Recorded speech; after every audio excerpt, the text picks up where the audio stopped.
नमस्कार दोस्तों, आज मैं एक बहुत प्यारी सी कजरी लेके आई हूँ।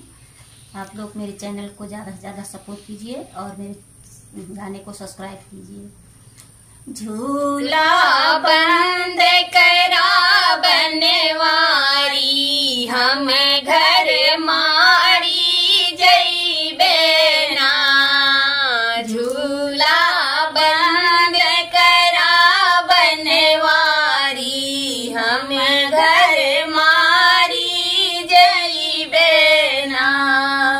सास ससुर घर हेरत हुई है, सास ससुर घर हेरत हुई है। कहाँ गई जनक दुलारी ना।